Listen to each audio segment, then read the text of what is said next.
The chaplain is required to be there at the PDF along with a religious affairs airman. And the role of the chaplain there is to meet some of the needs and concerns that can arise in a real world event for a deployment. Deployments can happen under a lot of different circumstances, and they can prompt a lot of questions, concerns that airmen have.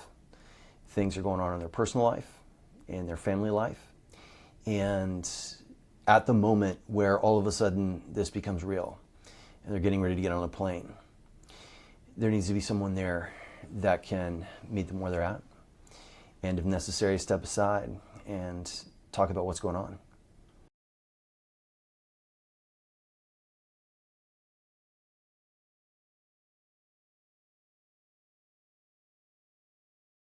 So a chaplain, while they're at the PDF line on the table, there are a number of religious resources and materials that are made available from several different religious traditions. So those are there in terms of basic material assistances that can be made available.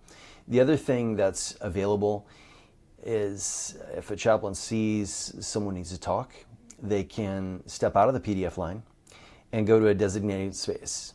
It's another mandated requirement for a PDF line that there be a space designated for the chaplain, set aside, where the chaplain and an individual airman can, again, step out of the line, step aside, and talk about whatever's going on, and that airman can have some privacy and speak in the context of what in the chaplain corps we call privileged communication, which means if that airman just wants to talk to a chaplain and doesn't want what is said to leave that context, it doesn't.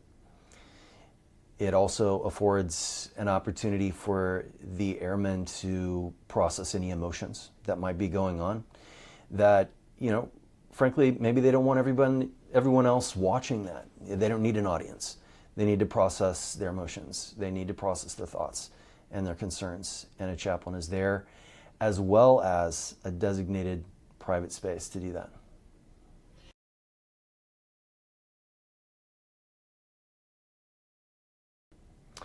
Right.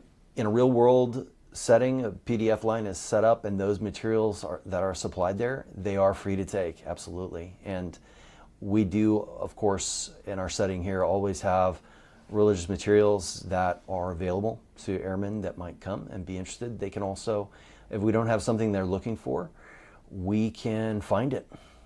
We're able to do that.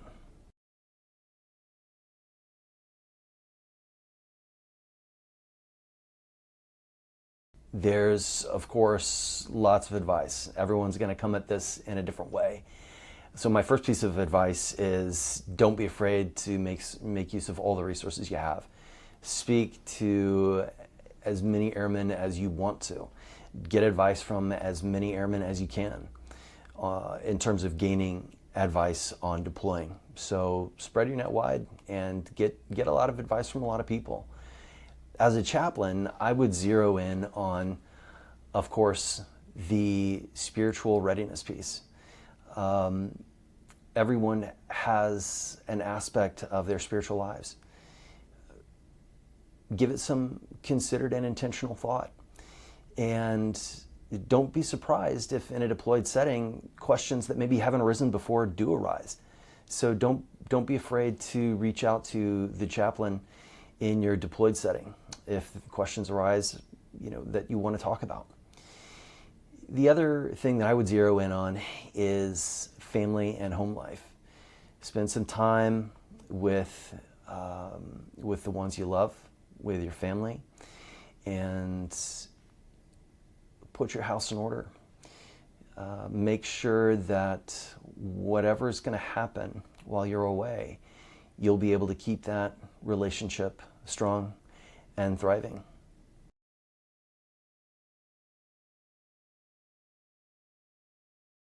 We as chaplains are here. We're part of the unit.